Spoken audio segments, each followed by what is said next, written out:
So we have Alex from Intel, Robin from HearDis. It's audio, yeah, it's a lot of audio. All audio. Michael, you're from?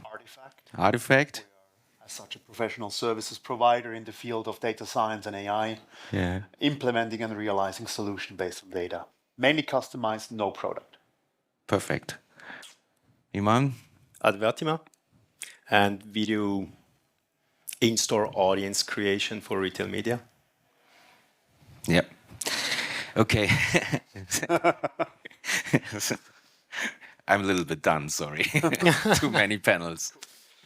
Anyway, so to do an introduction.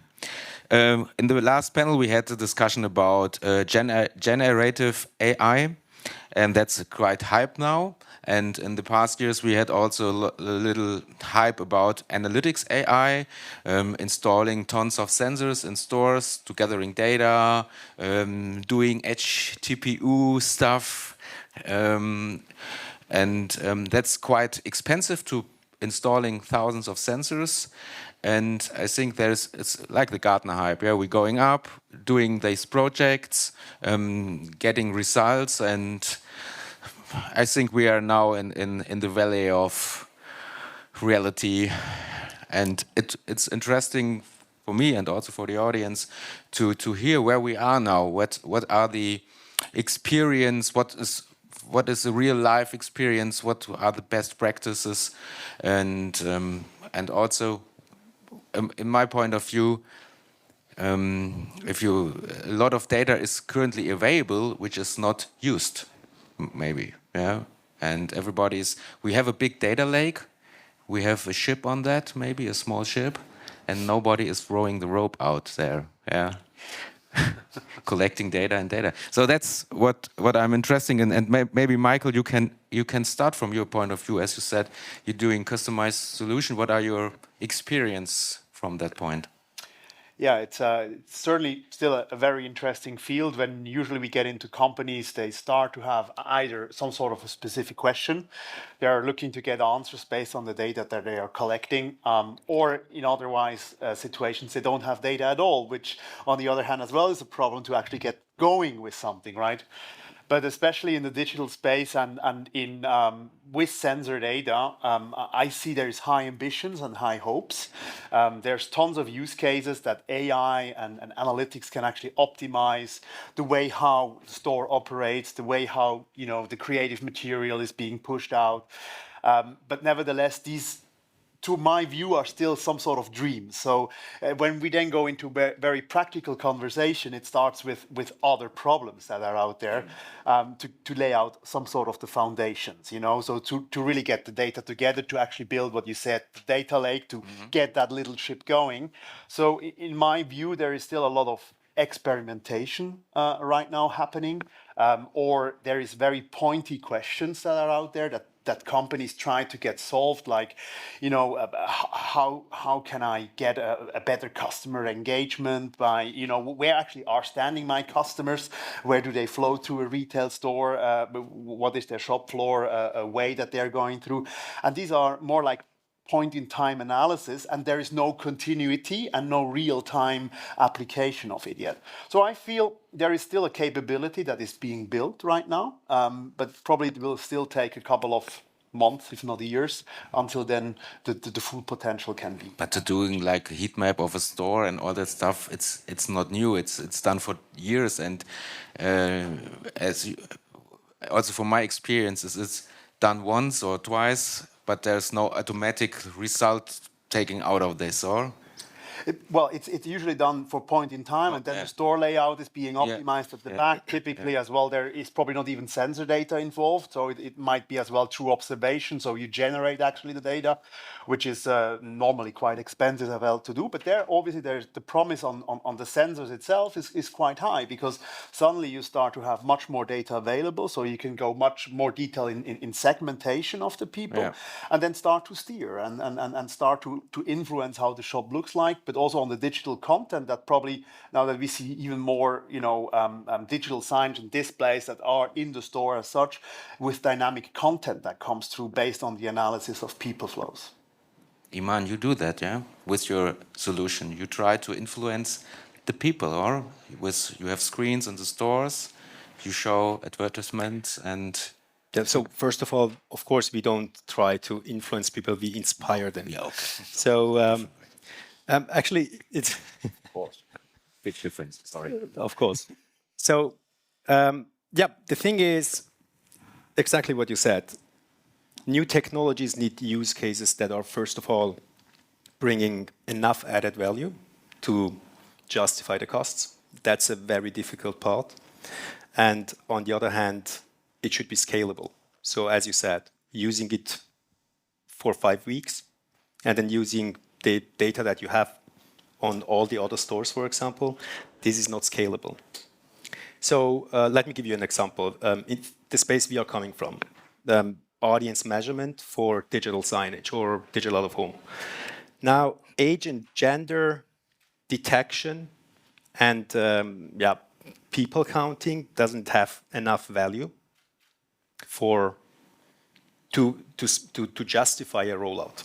So this is what we had to learn. So I can. It just gives you numbers or. No, it gives you a value, but the added value is not high enough that a rollout can be justified, and it's. You need more output out of that. You need exactly to connect it with other data pools and just try to multiply the added value. So this is where we were, for example, 3 years ago. So we started there. Yeah. People counting, using age and gender for targeting and audience analytics. So now I can tell you the reason this has not enough added value is because it's just not enough information. So what we did, for example, afterwards is to think out of the omni-channel world and see how media buyers are buying campaigns, and they buy based on segments. Okay. So age and gender and people counting is just not enough.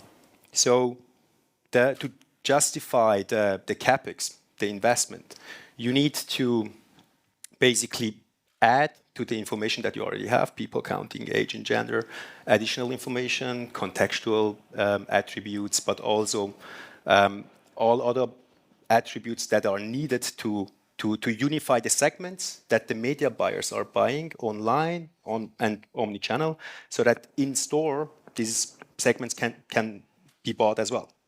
So this is the shift that we made, for example, 2 years ago, and otherwise I can tell you that age and gender and people counting is not enough. So we wouldn't be here right now. So we made this shift, we made this pivot and started to think out of the media buyers world, out of the online world. And now suddenly it makes sense because media buyers can buy omni-channel campaigns based on the same audience segments, and they are not buying age and gender. Okay, that works in the internet, and you made the tool to give the media buyers the same possibility in the real world, in the stores. And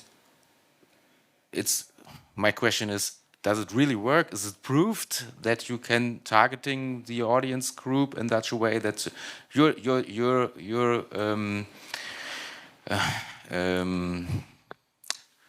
your customer is the media buyer in this case, or? The paying customer is still the media owner. The media owner. But we think out of the position of the media buyer. Okay. So we make the media owner, our customer, have a good offer, omni-channel offering for the media buyer. And now suddenly the CapEx makes sense because they earn more money. Okay. So I can give you an example. And that's proved. Yeah. I just challenge you. I can tell you that the first customer that we had a rollout with 3 years ago, they are right now making 3 times more media revenues compared to the time where they didn't have our segments for real time. So in the end, it's exactly that. So you don't buy audiences based on age and gender. You want, for example, a young family that is right now interested in beverages, and then you make this segment available. Young family, based on age and gender, you can see that it's a woman and a man around 40 years old. And that information is still not enough. But taking this data and seeing that there is a child with them and saying this is a young family, and they're right now in the aisle for beverages, that's a segment. And then it works. Then it works, because then you have enough. Do you measure it with the sales at the cashier desk that it's directly connected? And that makes basically one of the most important success factors of online retail media is that you connect it with the transaction data. So this is what we do, and there we have two steps, let's say, phases. So the first one is non-conclusive linking of a campaign with the sales numbers. You can't really say that this ad exposure to the audience led to a sales. That's conclusive. So this is what online retail media already has. But non-conclusive, pretty easy in the meantime with machine learning models, to just see what is the incrementality of this campaign. Now, we are right now with 2 of our customers already doing the conclusive part, like linking the ad exposure of an ad to the audience, and then track if this shopper is actually going to the checkout and buying this product. Okay. So this is also possible. Now the question is a lot of sensors. Let's also get an experience from Robin from the audio side. You also have a tool where you can change the mood or the audio. You explain it better by yourself. At the end, it's the main approach we have is to say to play the right song or play great song at the right time for maximum impact. And the question, and this is completely data driven. So the question is, what is the right time? So here we have the sensors, and I agree, we had all the heat mapping and stuff already years ago, but most clients didn't know what to do with this. So now we came up and say, hey, give us the data, because then we understand what's going on, and I agree to the segmentation. So the more precise the picture is, the more precise we can pick the relevant content. And that's what we already do live. And then the next thing is for the right impact, or for the most impact. And here, of course, we have a iterative process of cause and effect, where we can, let's say, play a song with a certain DNA, with data, and we learn what kind of effect has it to the customer. And based on this data, we can optimize and optimize and optimize. And in some cases, we don't, like in the future, we not ask the client, hey, play more summer music. They say, on Friday afternoon, I want to have this and this customers to stay longer or to spend more money. And that's the prompt to go back to the previous talk. And then the machine understands what to do to create such effect. And that's the story. Do you measure in your tool the effect, or does the customer Then we need people like Michi to do this, because at the end of the day, it's big data. And we just give our content data. So we give our music DNA, because music is not just a tempo or a genre. It's like way more, big data per song. And then those correlations have to be identified, and pattern has to be detected, and That's totally not our business. That's him. But he will come back and say, hey, I discovered this and that. And then we develop such optimization. I think that brings it back to the initial point on how to build that data lake as well, because eventually it's then not only the data that comes from the sensor, it's the data that comes from the cache desk. It's the data that comes probably also from external effects like the weather. It's data that comes from the demographic population and from traffic information, from actual events that you start to pull together in order to understand these signs and basically, create these triggers to say that trigger is very particular for that segment, and this segment can be activated with music. Let's take a totally weird one. Just imagine if you know who's working, like in a fashion store, like what kind of stuff people, and you know that this person is selling very good if hip-hop music is playing.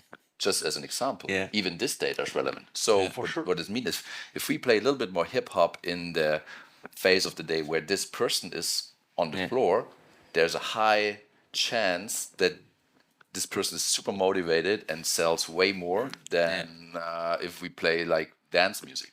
So just as it's a bit of a weird setting, but just to overdraw it a little bit. but it's actually backed by research from University of St. Gallen Institute Retail Management that checked on employee engagement, how you can drive that, and having them motivated actually has a, I don't know, it was something around 30% increase in terms of sales. It's crazy. Crazy, yeah. If you motivate them, they're like, They dance while spelling. I mean, we get love letters from staff saying, hey, I discovered my new favorite band because of the music in the store I work. Yeah. And, and that's great. So we're not just talking about customer experience, we also talk about internal Employee engagement. Yeah, I think also that's sometimes it's forgotten. a very relevant part of the game. Alexey, from your part, you're from Intel.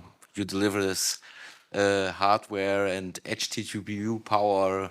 What are your experience in this case? Well, in this case, for us, since I'm coming from a semiconductor company, we are focusing more on underlying hardware and partially software as well that enables these solutions. So we work across value chain in retail or banking or hospitality, for example. Coming from a perspective of a retailer, especially when they describe it grocery, but not exclusively, well, we help them to solve the challenges they are facing, the pressure they're facing through technology. For example, nowadays, we know that they operate in a tighter economic conditions, disruptions in value chain, different demands from a user. Post-COVID is still a thing because many of them had to transform. For example, they had to embrace omni-channel, even though the ones who were more conservative and did not have a considerable online presence. The user had demands for more convenience or better experiences. For example, if you take for groceries, it's easier because you have the convenience of going to a store nearby and buy things you need. But for fashion retailer or sports retailer, what is the incentive for the user to come there? One of the examples is sports retailers converting their store locations into experience centers where you can try on things, and you have a 100-meter track where you can run or lift things or play basketball. These kind of interactions that are not possible is online. On the other hand, there are many use cases already more or less mature and emerging on how we can use technology to augment our relationship with the user. For example,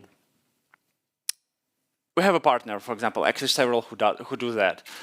They use generative AI to have a conversation with the user using the voice. They listen to what they say, and there is like mission-specific generative AI model that generates a response. For example, the use case is, I come to the quick service restaurant to order a coffee and say, okay, I want a coffee, please add it to my order, and then the system responds, hey, good day, do you want a dessert with that? Or do you want to have a snack to go? And it generates on the fly. Yes. Yeah. And then, for example, it also can suggest things and upsell. So it's a new way to generate and also differentiate a business. Yeah. Now, since we're talking about AI and digital signage, we see use cases emerging when you use multimodal AI. Meaning, for example, using this use case, you can add the visual part to it and see, for example, the user demographics, how the user reacts to the conversation. Or, for example, you can identify a customer, a regular customer, and then kiosk can say, hey, Sam, do you want the usual? You had a birthday 2 weeks ago. Here is a discount on us. Happy birthday. So that's a cool way. The obstacle is, and that's where we come in, the upfront costs for most of the AI solutions are high. And the retailers operating with thin margins, not only they require often, for example, a lot of upfront costs, it requires a lot of restructuring the store. Example, frictionless checkout or autonomous stores. Sometimes you need to close the store for several weeks, and that's not possible unless it's a new store or it's a retrofit. Yeah. And then they had to balance the financing with the systems integrator and such. One of the other things, since a lot of technology emerges... Where's Intel coming in there? So this is our hardware and software and the communications and computing that runs the workloads. Okay. From in-store to data center and anything in between, because depending on solution, you might want to have it in the store for edge if it's latency specific. For example, you have frictionless store. You need to do it in store because you cannot rely on... So you need a lot of edge GPU power to calculate the model. Yes, yeah. yes. And the other thing, to summarize, to finish it up, since we see introduction of technologies of these solutions in the store, you have a lot of islands of technology. For example, POS, analytics, digital signage, interactive digital signage, content-aware digital signage. It becomes hard to manage. You have all sorts of devices, and they're not communicating. Yes. Yeah. Yeah. It was described before. In the online world, you have a tool where you can measure everything, but in the real world, you have so different isolated solutions. Maybe you have audio, you have signage, you have an interactive solution, whatever. You have the people counting, you have a checkout, you name it, and everything runs by itself, generates data, but it's not connected. Yes. And that's already available data, which is not connected. It's very low-hanging fruits. It's a low-hanging fruit. Have you any real-world example where you have connected these data? We just talked these days about, you hear a reggae song and on the screen you see winter clothes and you're like, maybe that fits. So at the end of the day, for us... The machine says it fits. For us, it would be super easy to communicate this to the video CMS saying, the next song is a warm song or is a song which relates to the Caribbeans or something, and then you show swimwear. So technology-wise, like from our side, the data is here, and I know from some integrators or platforms, they're also able to connect, but still there's a lot to do. And I mean, we had before the Gen AI, and just see it that the Gen AI needs a lot of input. Yeah, no, the analytic AI delivers the prompt for the Gen AI. That's the logic, Yeah. So at the end of the day, and if you think in that scenario, then it also makes sense why we are now talking about it and why this wasn't possible some years ago when we started with retail analytics and stuff. Because now there are way more possibilities to use those data to prompt content creation or whatever kind of things. Manipulate customers, give them, inspire them. It's like, do you just for interesting, Iman, you using at least the checkout data to verify if the sales conversion? Yeah, sales conversion. Yeah, we are doing. I mean, in the end, the retailer would never give you the data until now. So the timing is important. Now they have a retail media department, which means these are retail media experts, not retailers. They are media experts. Yeah, media experts. They have proven to the retailers that it's good to share the data. Extra money, and for that we need exactly. data. So 2 years ago, forget about it. Yeah. Now they have retail media departments. They have media experts. They have internal. They have ad tech, and so now the timing is. The chance is better now to much better. Open the data sources to create a data lake. Yeah. So also your experience? Yeah, I think so too. I mean, for me, it's probably even more basic. Sometimes I go in there and see from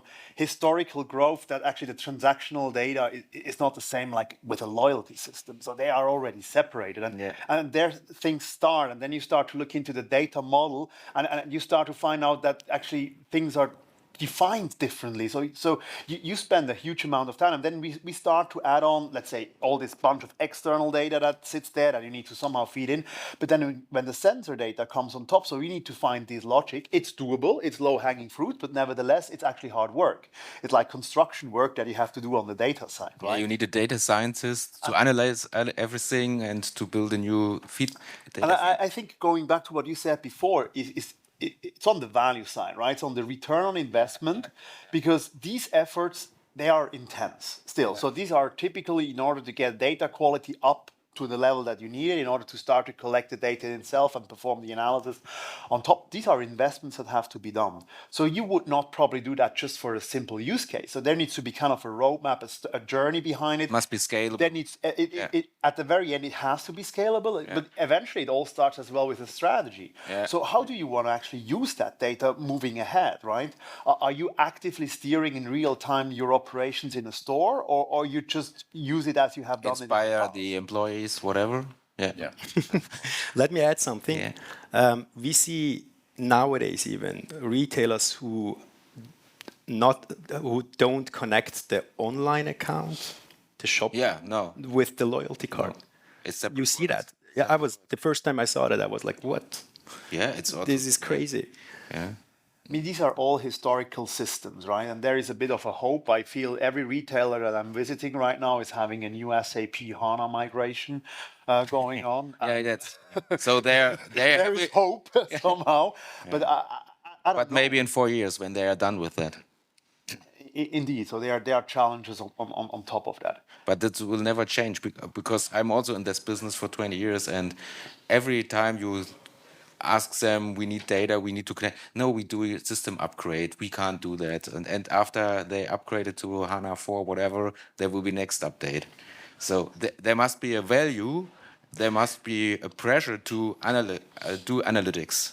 And currently, what's also my takeout is there is a lot of data which is currently not used. And there will be a chance for later to have more edge TPUs or more sensors to gathering more data, even more data, to have a better output at the end. Yeah. Yeah, I mean, for us at the moment, it's really about using the data existing and already start with stuff. You know, like it's very simple at the end of the day. But like when you ask customers about music and they say something negative about it, in 90% of the cases, it's because it's too loud. Yeah. Simple. Why is it too loud? Because on Saturday, the store manager turned it up because it was packed and forgot to turn it down on Monday morning. Come on. So if you just connect the counter on the door with the volume, so it's an easy script, right? Or just 90% of the bad impact is gone. So it's really simple. It's like in the car if you're driving fast. But it's like a lot of that's why you're always driving 200. Yeah. Okay. So what I want to say is it's already available to start immediately, or of course with a lot of clients we already started, but there's a long way on the amount of data, on the quality of data. There are tons of possibilities. We have seen the AI voice bot. Yeah. We talked about it. For us, we already showed it on the Eurosys. For us, it's easy to generate within the seconds an audio spot based on the weather, the location, the product which should go out for sale, and a context saying, "Hey, Munich guys, it's hot out there," blah blah blah, and you know. And the segment you have in the store. In the segment, I mean, we have speakers installed where you can, get to each speaker individually, so we can play it at the area where it's relevant for the audience. And why don't you do it? Because you lack of some data sources. Yeah? And also because the retailers are like, nah, it's the timing. It's slow, and we also hope that the analytics help us to prove and to say that's a return on investment, because you see, it all has to come together, and I believe it will come out of the retail media departments because it's cash. There's extra money. Yeah, the value proposition is cash, and this is what retailers understand. So, and it will come together. So I think the next 2 to 5 years, this all will come together, and then it will be an easy game. I think we are out of time, or are we? Okay. I'm not sure. Do you have any questions here from the audience? Google, you have a lot of data. Won't you provide it to the retailers? Do you have offline data already in place? Physical data? I mean, you have the Maps API, so we know. Yeah, you know how many people are in store and what you like. There would be data protections available. Yeah. Okay. Thank you very much for your time. Enjoy. I think we have a break now, or who knows the program? Lunch. Okay, let's run. Okay, thank you very much.